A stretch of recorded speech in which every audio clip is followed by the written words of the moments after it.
Ayun. So, nag-odd numbers talaga. Odd numbers.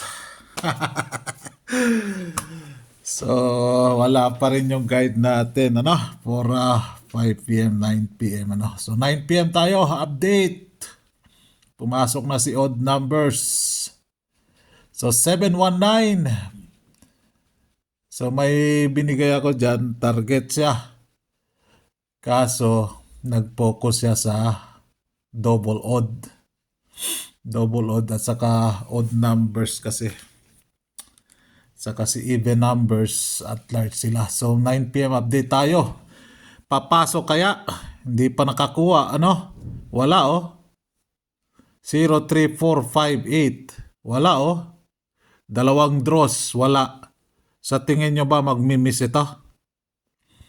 Itong limang numero na to? Limang digit na to? Tingnan natin kung mamimiss ba siya ngayon 9 p.m. So meron akong nakakuan dyan, tatlo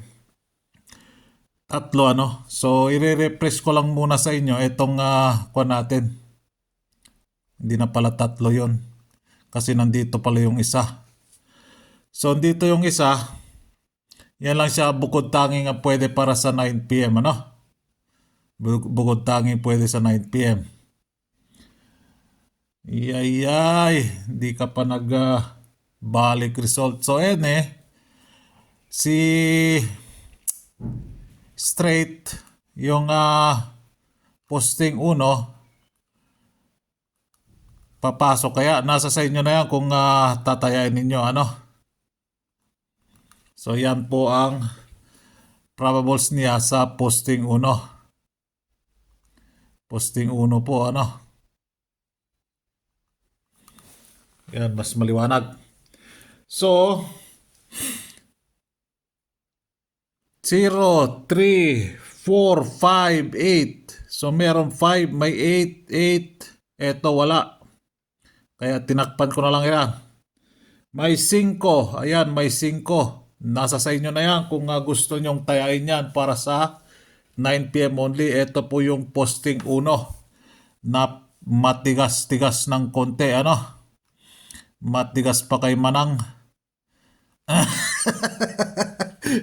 Posting 1 po yan. Then, meron pa tayo din So, meron tayong pa-maintain dyan. So, merong 0 at 8, ano? Sa 9 p.m., ano? 0, 8. So, ang guide natin, 0, 3, 4, 5, 8. 0, 8, nandyan, ano? Ayan.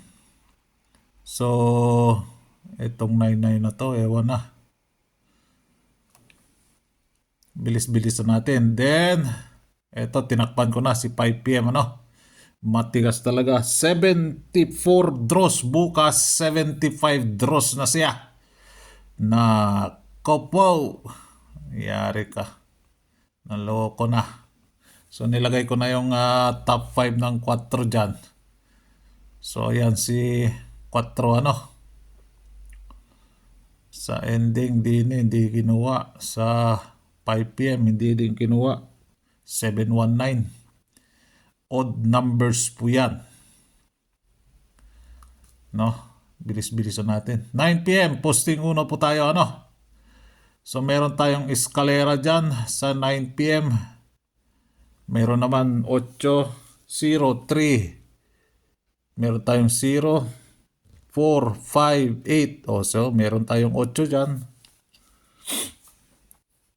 No? So ito yung T-Fair sa 9 p.m. ano. Kinuha ko ito.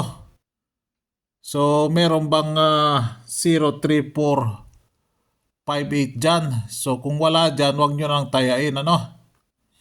Wag nyo na lang tayain kung wala yung 0, 3, 4, 5, 8. So meron naman 0. Ito wala. Ito meron. Ito wala. Ito wala. So dalawa lang. Isa, dalawa. Diba? 0, 3, 4, 5, 8. So dalawa lang ang meron. So yan po yung 9 p.m. natin ano. So wala na din So double odds ka ang pumasok. Double odd lang. Hindi siya ska, ano? Hindi siya ska. Double odd siya. Lalagay ko pala yung double odd mamaya. So ito yung kwan din natin. Huwag kayong malito. So sinabi ko naman ito, no? Si posting 1 or si 79. So din si nakadilaw lang ang pwede dyan. So dito tayo sa 9 p.m. Ito po yung guide natin, no? Guide 5 p.m., 9 p.m. Sa 5 p.m. hindi pumasok. So sa 9 p.m. tayo. 0, 3, 4, 5, 8. Huwag na kayong lalayo dyan. Ito po yung probables para sa 9 p.m. So tatanggalin ko to siya. Naging dalawa na lang. So ayan. May 8, may 4, may 5. So yan po ano. Kulayan natin ng berde. So ayan. So good luck for 9 p.m. Ano? Dito na kayo kung meron kayo. Kung wala kayo niyan sa probables ninyo, less na kayo tataya. Ano? Okay? Alright. So good luck and God bless.